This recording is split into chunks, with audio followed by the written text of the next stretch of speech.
തദ്ദേശ സ്വയംഭരണ തെരഞ്ഞെടുപ്പിലെ വിജയം UDFനെ വല്ലാതെ സന്തോഷിപ്പിക്കുന്നുണ്ട്. അപ്പൊ UDF കരുതി ഇനി ഒരു സർവേ നടത്തിക്കളയാം. അപ്പോൾ അടുത്ത് വരുന്ന നിയമസഭാ തെരഞ്ഞെടുപ്പിൽ എന്തായിരിക്കും ഞങ്ങളുടെ ഒരു വിധി എന്നുള്ളത്. അങ്ങനെ സർവേ നടത്തിയതിനു ശേഷം ഞെട്ടിത്തെരിച്ചിരിക്കുകയാണ് UDF. അതായത് പിണറായി വിജയനോടുള്ള ജനവികാരം അത് കുറച്ച് കുറവാണ്, പക്ഷേ സർക്കാരിനോടുള്ള ജനങ്ങളുടെ ആഭിമുഖ്യം വളരെ കൂടുതൽ എന്നാണ് സർവേ പറയുന്നത്. വീണ്ടും ഒരു പിണറായി വിജയൻ അല്ലെങ്കിൽ CPM 3.0ക്ക് എല്ലാ സാധ്യതകളും ഉണ്ട് എന്നാണ് പറയുന്നത്. എവിടെയാണ് UDFനെ പിഴയ്ക്കുന്നത്? പ്രത്യേകിച്ച് ഈ തദ്ദേശ സ്വയംഭരണ തെരഞ്ഞെടുപ്പ് കഴിയുമ്പോൾ സതീശനൊക്കെ കിടന്ന് എന്താ പറയുക, മടുത്തു. സതീശന്റെയൊക്കെ പറച്ചിൽ കേട്ട് ജനങ്ങൾക്ക് തന്നെ മടുത്തു. പലരും പറയുന്നത് സതീശനെ നാട് കടത്തണമെന്നൊക്കെയാണ് പറയുന്നത്. ജനങ്ങളാണ് പറയുന്നത്, നമ്മളല്ല, ജനങ്ങളാണ് പറയുന്നത്. കാരണം അത്തരത്തിലുള്ള സംസാരങ്ങളൊക്കെയാണ് പ്രതിപക്ഷ നേതാവിന്റെ വായിൽ നിന്ന് വരാൻ പാടില്ലാത്ത കാര്യങ്ങളാണ് സതീശന്റെ വായിൽ നിന്ന് വരുന്നത്. അപ്പോ എവിടെയാണ് UDFന് പിഴച്ചത്? UDFന് മൊത്തത്തിൽ പിഴച്ചു കിടക്കില്ല. എവിടെയാണ് പിഴച്ചത്? ഇന്ത്യ മൊത്തം പിഴച്ചു. ഒരു സാധ്യത എവിടെയുള്ളൂ അത് നോക്കിയാണ്. അപ്പം അതിനകത്ത് ഈ പറയുന്ന സർവേക്കകത്ത് വലിയ ഒരു കാര്യമുണ്ട്. കാരണം ഞാനും പേഴ്സൺ മാഷുമൊക്കെ തമ്മിൽ നേരത്തെ സംസാരിച്ചിട്ടുണ്ട്. കാരണം രാഷ്ട്രീയം അടുത്ത് നിന്ന് നോക്കിക്കാണുന്നവർ രാഷ്ട്രീയ പാർട്ടിക്കകത്ത് പ്രവർത്തിച്ചവർക്കും ഇപ്പോഴത്തെ ഒരു രാഷ്ട്രീയ സ്ഥിതി അനുസരിച്ച് വീണ്ടും LDF വരാനുള്ള സാധ്യതയാവും 90%. നമ്മൾ ഈ പറയുമ്പം കാരണം LDF വരണമെങ്കിൽ LDFന് 10-25 സീറ്റ് നഷ്ടപ്പെട്ടാലും LDFന് വരാം. അതാണ് LDFൻ്റെ അവസ്ഥ. കാരണം നമ്മളുടെ ഇവിടുത്തെവരെന്ന് പറഞ്ഞാൽ ഈ സമൂലമായിട്ടുള്ള ഒരു പാർട്ടിയോടുള്ള വിദ്വേഷമോ ഒരു പാർട്ടിയോടുള്ള അടുപ്പമോ അത്തരത്തിലുള്ള കമ്മിറ്റ്മെൻറ്റോ അന്ന് മൊത്തത്തിലുള്ള മാറ്റമോ ഒന്നുമില്ല ഈ കേരളത്തിൽ. ആരാണ് ജനങ്ങൾക്കിടയിൽ നിൽക്കുന്ന ആളെന്ന് പറഞ്ഞാൽ അവനെ അംഗീകരിച്ച് പോകുന്ന ഒരവസ്ഥയാണ്. അത് CPM ആയാലും കൊള്ളാം, BJP ആയാലും കൊള്ളാം, RSP ആയാലും കൊള്ളാം, നക്സൽ ആയാലും കൊള്ളാം, ആരായാലും അവിടെ ആ പ്രദേശത്ത് ആ ജനങ്ങളുടെ എല്ലാം കൂടെ താല്പര്യത്തിനനുസരിച്ച് ജനങ്ങൾക്ക് ഇഷ്ടപ്പെടുന്ന ഒരു ജനപ്രതിനിധി ഉണ്ടെങ്കിൽ ആ ജനപ്രതിനിധി അംഗീകരിച്ച് പോകുന്ന ഒരു പാറ്റേൺ ആണ്. കാരണം വളരെ കാലമായിട്ട് അതുകൊണ്ട് 22 സീറ്റിൽ ഇപ്പോഴും കോൺഗ്രസ് ഇവിടെ ജയിക്കുന്നത്. അല്ലെ 22 സീറ്റും കിട്ടത്തില്ല സാറേ. 22 സീറ്റ് ജയിക്കുന്ന പറഞ്ഞാൽ 22 സീറ്റിലും ജനപ്രതിനിധികൾ ജനങ്ങൾക്ക് താല്പര്യമുള്ള രമേശ് ചെന്നിത്തല ആലപ്പുഴ നിന്നാൽ ജയിക്കും. ആലപ്പുഴ നേടെ മാറ്റിയാൽ അവിടെ വേറെ സ്ഥാനാർത്ഥി വന്നാൽ ആലപ്പുഴ സീറ്റ് പിന്നെ കോൺഗ്രസിന് കിട്ടത്തില്ല. VD സതീശൻ്റെ സീറ്റ് എനിക്കറിയാവുന്നതിനെക്കാട്ടി കൂടുതൽ പേഴ്സൺ മാഷിന് അറിയാമല്ലോ. അവിടെ സ്വാധീനം ഇടതുപക്ഷത്തിനല്ലേ. VD സതീശൻ മാറിയാൽ അവിടെ ഇടതുപക്ഷമേ ജയിക്കത്തുള്ളൂ. തിരുവഞ്ചൂരാഷ്ട്രൻ കോട്ടയത്ത് ജയിക്കുന്നു. വാസവന്റെ കസ്റ്റഡി ഇരുന്ന സീറ്റാണല്ലോ. തിരുവഞ്ചൂരിനെ മാറ്റിയാൽ വീണ്ടും ഇവിടെ CPM ജയിക്കത്തുള്ളൂ. ഇപ്പം തന്നെ നമുക്കറിയാമല്ലോ, കോന്നിയിൽ പ്രകാശിനെ മാറ്റിയപ്പോൾ അവിടെ ആരാ ജനീഷ ജയിക്കുന്നത്. കരുനാഗപ്പള്ളിയിൽ ആരാ മഹേഷ് ജയിക്കുന്നു. ഇതൊക്കെ മഹേഷിനെ മാറ്റിയാൽ അവിടെ വീണ്ടും CPM വരും. അപ്പം ഇതിനകത്ത് അപ്പം നോക്കുമ്പം ഈ സീറ്റുകളൊന്നും പ്രകാശ് ജയിച്ചുകൊണ്ടിരുന്ന സീറ്റ് അത് CPMൻ്റെ സീറ്റ്, VD സതീശൻ ജയിച്ചുകൊണ്ടിരിക്കുന്ന സീറ്റ് അത് CPMൻ്റെ സീറ്റ്. അപ്പം ജനപ്രതിനിധികൾ ജനങ്ങൾക്ക് താല്പര്യമുള്ളവർ എവിടെ നിൽക്കുന്നു അവരുടെ കൂടെ ആട് നിൽക്കും, അവർ ജയിക്കും. അങ്ങനെ നോക്കുമ്പോൾ അടുത്ത പ്രാവശ്യം ആരധികാരത്തിൽ വരും? LDF അധികാരത്തിൽ വരും. കാരണം ഉമ്മൻചാണ്ടിയുടെ കാലം തൊട്ട് ഇങ്ങോട്ട് പരിശോധിക്കുമ്പോൾ ഇവിടെ ജനങ്ങൾക്ക് അറിയാൻ മേത്തവരെ മാധ്യമങ്ങൾ പ്രചരിപ്പിക്കുന്ന പോലെ അല്ല പൾസ്. ഉമ്മൻചാണ്ടി അധികാരത്തിൽ വന്നത് VS അച്യുതാനന്ദൻ്റെ സർക്കാരിനെ മറികടന്ന് തുലോൻ 2 സീറ്റിനാണ്. 2 സീറ്റെന്ന് പറഞ്ഞാൽ അതിൻ്റെ കാര്യം കഥ നമുക്കറിയാം. എന്താണെന്നറിയോ? അന്ന് CPMനകത്തെ പടലപ്പിണക്കം ഗ്രൂപ്പിൻ്റെ പ്രശ്നം വെച്ച് വീണ്ടും VS അധികാരത്തിൽ വരണ്ടെന്ന് പറഞ്ഞുകൊണ്ട് അറിയാമല്ലോ, പാലക്കാട് ഉൾപ്പെടെയുള്ള 5-6 സീറ്റ് പാർട്ടി നിന്ന് തോപ്പിച്ചു. പാർട്ടിക്ക് കിട്ടുന്ന സീറ്റുകൾ സാറിന് അറിയാമല്ലോ, വിജയരാഘവൻ ഉൾപ്പെടെയുള്ളവർ ചെയ്ത പണി. VS വീണ്ടും വരുക. അന്ന് ഈ പറയുന്ന കോൺഗ്രസിന് 38 സീറ്റുണ്ട്. ആ സമയത്തും LDFന് അതായത് CPMന് 44 സീറ്റുണ്ട്. അപ്പോഴും CPM അവിടെ നിൽക്കുക. അന്നും CPM 77 സീറ്റ് മത്സരിക്കുക. അന്നും കോൺഗ്രസ് 97 സീറ്റ് മത്സരിക്കുക. അതിനുശേഷം ഇങ്ങോട്ട് വന്നപ്പോൾ കോൺഗ്രസിൻ്റെ ഗ്രാഫ് ഉയരുമല്ല ചെയ്തത്. ആദ്യത്തെ പിണറായി വിജയൻ സർക്കാരിൻ്റെ കാലത്ത് 77 സീറ്റിൽ മത്സരിക്കുന്ന CPMന് അന്ന് 62 സീറ്റുണ്ട്. ആ സ്ഥാനത്ത് 97 സീറ്റിൽ മത്സരിക്കുക കോൺഗ്രസ് UDFനകത്ത്. കോൺഗ്രസിന് അന്ന് കിട്ടിയത് 21 സീറ്റാണ്. ഇപ്പം 22 സീറ്റുണ്ട് 97 മത്സരിക്കുമ്പോൾ. ഈ 22-ൽ ഞാനീ പറഞ്ഞ തിരുവനന്തപുരം രമേശ് ചെന്നിത്തലയും VD സതീശനും അല്ലെങ്കിൽ മഹേഷും ഒക്കെ ഉണ്ട്, സ്ഥിരമായിട്ട് ജയിച്ചു വരുന്നവരാ. അതിനപ്പുറം ജനപ്രതിനിധികൾ ഉണ്ടാവണമെങ്കിൽ, മത്സരിച്ച് ജയിക്കണമെങ്കിൽ, അതായത് ഈ മുസ്ലിം ലീഗിൻ്റെ ഉൾപ്പെടെ 40 സീറ്റിനകത്ത് വീണ്ടും 71 ആക്കണമെങ്കിൽ 4, 3, 7, 31 സീറ്റ് വേണമല്ലോ. അത്രയും വരണമെങ്കിൽ ഈ പറയുന്ന 66 സീറ്റ് ജനങ്ങൾക്കിടയിൽ നിൽക്കുന്ന CPMനുള്ളപ്പോൾ ഏതാണ്ട് 18 സീറ്റോ MLA മാരോളം CPIക്കുള്ളപ്പോൾ, അതേപോലെ മാണിക്കുള്ളപ്പോൾ, ഇതൊക്കെ ജനങ്ങൾക്കിടയിൽ നിൽക്കുന്ന നമ്മൾ CPIയുടെ ജനപ്രതി അല്ലെങ്കിൽ ജനങ്ങൾക്കിടയില്ലാത്ത നേതാവന്മാരാ. 3 മന്ത്രിമാരും നല്ല ജനപ്രതിനിധികൾ, അവർ നിന്നാൽ വീണ്ടും ഇവിടെ ജയിക്കും. ഇപ്പം നമുക്കറിയാവുന്ന 10-12 സീറ്റുണ്ട്. എല്ലാവരും ജനങ്ങൾക്കിടയിൽ നോക്കുമ്പോൾ കൃഷിമന്ത്രി അവിടെ ജയിക്കത്തില്ലേ? ആ മണ്ഡലത്തിൽ അവർ തൃപ്തരാ. അവിടുത്തെ ജനങ്ങൾക്ക്. അപ്പോൾ ഇപ്പം നടക്കുന്ന സർവേ ശരിയാ. കാരണം LDFിൻ്റെ ജനപ്രതിനിധികൾ അതാത് മണ്ഡലത്തിൽ പരിശോധിക്കുമ്പം അംഗീകാരമുള്ളവരെ അവരെ മറികടന്ന് വേറൊരാൾക്ക് ജയിക്കാൻ പാടാ. അങ്ങനെ പിന്നെ എങ്ങനെ അധികാരത്തിൽ വരുന്നത്? അങ്ങനെ ആകുമ്പോൾ അധികാരത്തിൽ വരുന്നത് ഇത് തന്നെ നേരത്തെ നമ്മൾ പറഞ്ഞുകൊണ്ടിരുന്നത്. കാരണം കോൺഗ്രസിന് ബഹിരത പ്രയത്നം, അത് ഇവിടെ കാണിക്കുന്ന VD സതീശൻ കാണിക്കുന്ന ജമായത്തെയും അല്ലെങ്കിൽ ഗോഷ്ഠിയൊന്നും താഴെ തട്ടി വന്ന് VD സതീശനല്ല 150 നടന്ന് മത്സരിക്കുന്നത്. നമ്മൾ VD സതീശനോട് വിരോധം കൊണ്ട് പറയല്ല. VD സതീശന് ഈ സർക്കസും ഒക്കെ കാണിക്കാൻ പറ്റും ഇവിടെ അദ്ദേഹത്തിൻ്റെ മണ്ഡലത്തിൽ. അദ്ദേഹം ആ സർക്കസ് കാണിച്ച് അവിടെ ജയിക്കുകയും ചെയ്യാൻ. അതിനകത്ത് അദ്ദേഹത്തെ ആരും വിചാരിച്ചാലും തോൽപ്പിക്കാൻ പറ്റത്തില്ല. അയാൾ നല്ല ജനപ്രതി, ആ കാര്യത്തിൽ ജനങ്ങൾ അംഗീകരിക്കുക. പക്ഷേ അതുപോലെ തന്നെ VD സതീശൻ മനസ്സിലാക്കണം. അതുപോലെ തന്നെ VD സതീശൻ വായി നോക്കി എന്ന് വിളിച്ച ശിവൻകുട്ടി നിയമത്ത് അറിയാമല്ലോ. ശിവൻകുട്ടി അവിടെ വീണ്ടും നിന്നാൽ ശിവൻകുട്ടിയുടെ കൈയും കാലും പറയ്ക്കും, സംസാരിക്കാൻ പോലും പറ്റില്ല. പക്ഷേ ജനങ്ങളെ കൈവിടിയത്തില്ല. എന്താണെന്നറിയാം, ഏത് ജനം ചെന്ന് പറഞ്ഞാലും അത് മാർക്സിസ്റ്റ് ഇല്ല, BJP ഇല്ല, നക്സൽ ഇല്ല, PFI കാരനില്ല, SDP കാരനില്ല, ശിവൻകുട്ടി അടുത്ത് ചെന്ന് ശിവൻകുട്ടി ഇറങ്ങി കാര്യങ്ങൾ നടത്തും. അപ്പം അതുപോലുള്ള ജനപ്രതിനിധികളാണ്. അപ്പം അതുകൊണ്ടാണ് പറഞ്ഞ ജയിക്കത്തില്ലെന്ന്. ലോകസഭാ പാറ്റേണിൽ ആണ് ഇവിടെ വോട്ടിംഗ് നടന്നിട്ടുണ്ടെങ്കിൽ സാറേ നിയമസഭയെ കഴിഞ്ഞ പ്രാവശ്യം പിണറായി അധികാരത്തിൽ വരുമോ? അതുകൊണ്ട് ഈ കഴിഞ്ഞ തദ്ദേശ സ്ഥാപന തെരഞ്ഞെടുപ്പിൽ നടന്ന പാറ്റേണൊക്കെ നോക്കി, അല്ലെങ്കിൽ ഞങ്ങൾക്ക് ഭൂരിപക്ഷം ഉണ്ടെന്നുണ്ട് അതേ പാറ്റേണിൽ വോട്ട് ഇവിടുത്തെ നിയമസഭയ്ക്ക് വരും എന്ന് കണ്ട് അധികാരത്തിൽ വരാനിരിക്കുന്നതും മുഖ്യമന്ത്രി ആവാനിരിക്കുന്നതും ഒക്കെ LDFിൻ്റെ വ്യാമോഹമാണ്. മത്സരം കഴിഞ്ഞേ പറയാനൊക്കൂ.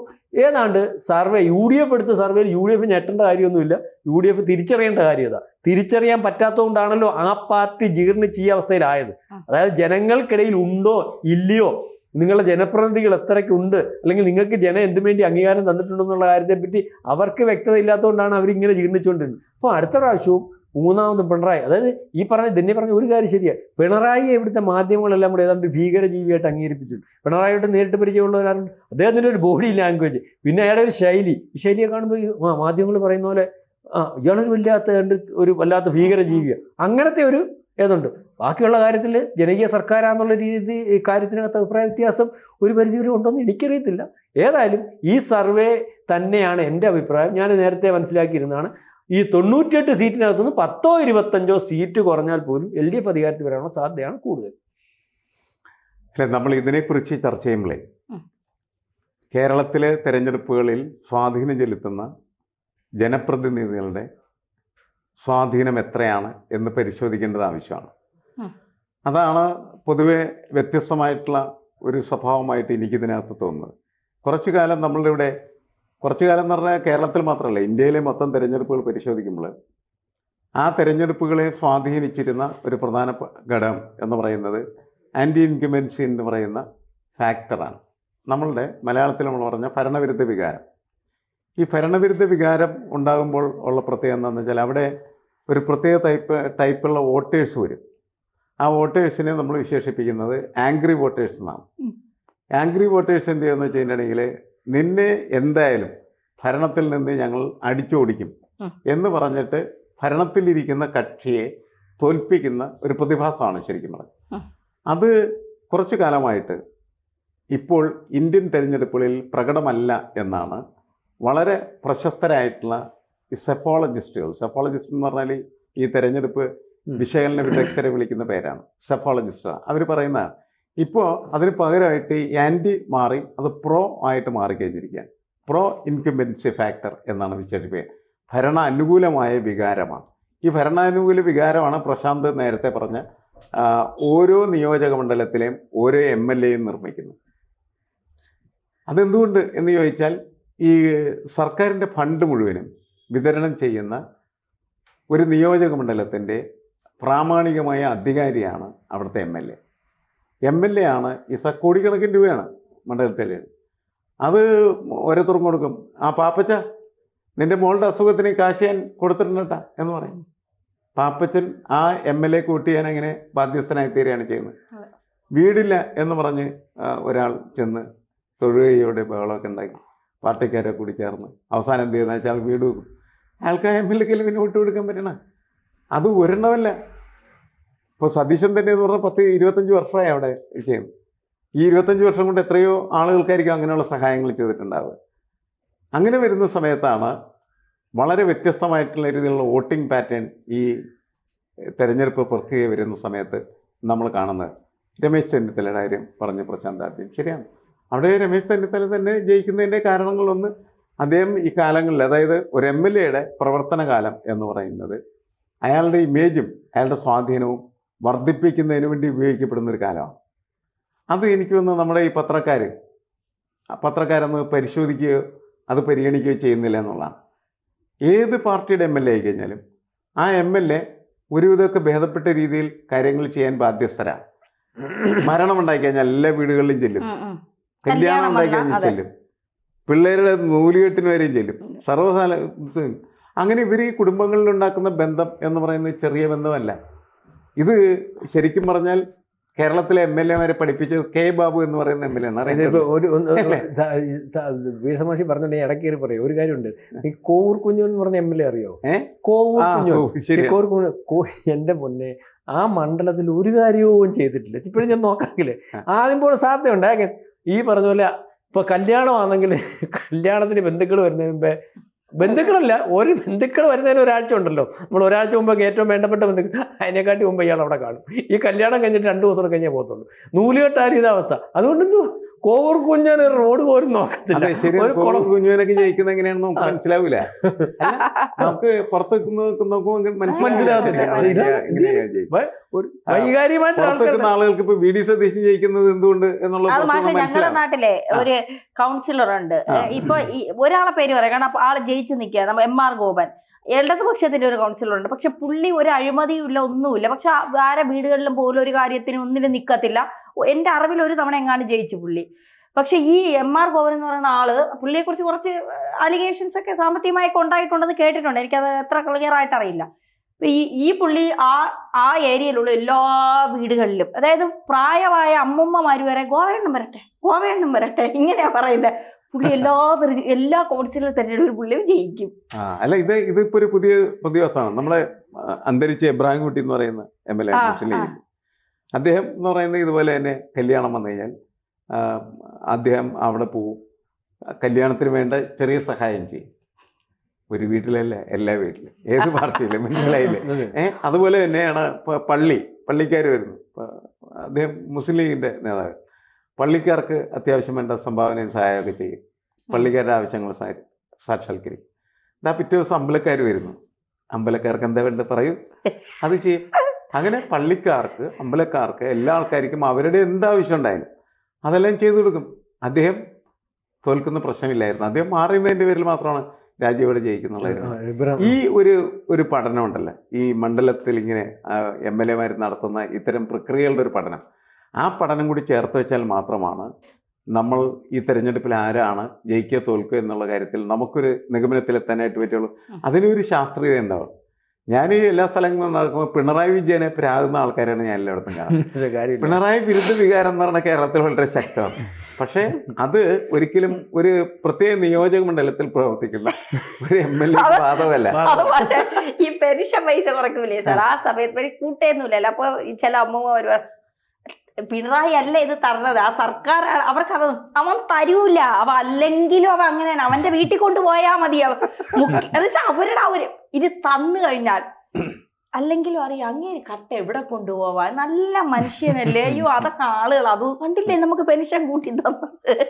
അല്ല, ഈ ഇത്തരം ഫാക്ടേഴ്സ് ആണ് ഇപ്പൊ നമ്മുടെ തെരഞ്ഞെടുപ്പുകളെ സ്വാധീനിക്കുന്നത്. നേരത്തെ വ്യക്തമായിട്ടുള്ള രാഷ്ട്രീയം ഉണ്ടായിരുന്നു, പ്രത്യയശാസ്ത്രം ഉണ്ടായിരുന്നു, ആദർശം ഉണ്ടായിരുന്നു. ആ സാധനങ്ങളൊന്നും അല്ല ഇപ്പോൾ തെരഞ്ഞെടുപ്പിനെ സ്വാധീനിക്കുന്നത്. ഇത്തരം ഫാക്ടേഴ്സിന് ജനറൽ ക്യാരക്ടർ ഇല്ല. ജനറൽ ക്യാരക്ടറിൽ എന്ന് പറഞ്ഞാൽ പൊതുവെ കേരളത്തിൻ്റെതായിട്ട് നമുക്ക് പ്രഖ്യാപിക്കാൻ പറ്റും. അതുകൊണ്ട് ഒരു നിയോജകമണ്ഡലത്തിൽ എന്ത് സംഭവിക്കുന്നു എന്നുള്ളത് അടുത്ത നിയോജകമണ്ഡലം അറിയില്ല. അത്തരത്തിലുള്ള കാര്യങ്ങൾ എന്താണ് ഇവർ ചർച്ച ചെയ്യാത്ത എനിക്ക് മനസ്സിലാവുന്നില്ല. അതൊക്കെ കൂടിച്ചേർന്നിട്ടുള്ള ഒരു ഫലമാണ് തിരഞ്ഞെടുപ്പ് ഫലമായിട്ട് വരുന്നത്. അപ്പോൾ അത് വ്യത്യസ്തമായിരിക്കും. ജനറൽ ട്രെൻഡുകൾ നിങ്ങൾക്ക് അളക്കാം, പക്ഷേ ഈ ഇൻഡിവിജ്വൽ കോൺസെൻട്രേഷൻസ് എങ്ങനെ, അത് ബുദ്ധിമുട്ടാണ് മനസ്സിലാക്കാൻ എന്നാണ് എനിക്ക് തോന്നുന്നത്. അപ്പം അതുകൊണ്ട് അങ്ങനെ എളുപ്പത്തിൽ നമുക്ക് ഇതിൻ്റെ ഒരു വിശകലനം നടത്തി പോകാനായിട്ട് കഴിയില്ല. ഇപ്പോൾ കോൺഗ്രസിൻ്റെ സർവേ എന്താണ് പറഞ്ഞാൽ എനിക്കറിയില്ല. അവർക്ക് ചിലപ്പോൾ ഇത്തരത്തിലുള്ള പ്രശ്നങ്ങൾ തോന്നിയിട്ടായിരിക്കാം അങ്ങനെ ഒരു ഭയപ്പാടൊക്കെ തോന്നിയിരിക്കുന്നത്. പിന്നെ എല്ലാ പാർട്ടികളും അവരുടെ ആത്മവിശ്വാസം ആകാശത്തോളം ഉയർത്താനായിട്ട് അവരുടെ അണികളെ ഇങ്ങനെ പറഞ്ഞ് അവരിങ്ങനെ പിടിപ്പിച്ചിരിക്കുക.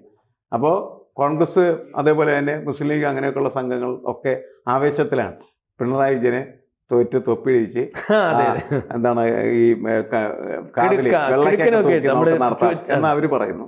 മറ്റിടത്ത് അതേപോലെ തന്നെ CPM അണികൾ ഇതേപോലെ തന്നെ 3ാം പിണറായി വരും, അപ്പൊ പിണറായിക്ക് കിരീടം വെച്ച് നടത്താം. എല്ലാം പിണറായി കേന്ദ്രീകരിച്ചേക്കും. അത് തന്നെ വലിയ കാര്യം. അത് CPM-കാരും കോൺഗ്രസ്സുകാരും ഒരാളെ കേന്ദ്രീകരിക്കുന്നത്. ഈ ബജറ്റ് പ്രഖ്യാപിച്ച് ഈ പെൻഷനൊക്കെ കൂട്ടിയതിനു ശേഷം പിണറായി വിജയനോടുള്ള ആളുകളുടെ ഒരു പിന്നെ എതിർവികാരമൊക്കെ മാറി കുറച്ചുകൂടി കൂടുതൽ ആളുകൾ ഈ സർക്കാർ വന്നാ മതി എന്ന് പറയുന്ന ആളുകളുടെ എണ്ണം ഇവിടെ കൂടുന്നുണ്ട്. വീണ്ടും പിണറായി വിജയൻ തന്നെ ഭരിക്കട്ടെ എന്ന് പറയുന്ന ഒരു നമ്മളെങ്ങനെ മനസ്സിലാക്കണം എന്ന് വെച്ചാൽ നമ്മള് ബീഹാറിലെ തെരഞ്ഞെടുപ്പിന് മുമ്പ് എന്തായിരുന്നു, ഭയങ്കര ആന്റി ഇൻകംബൻസി ആയിരുന്നു. ആ സർക്കാരിനെ കളയണം എന്ന് പറഞ്ഞ് നടക്കായിരുന്നു.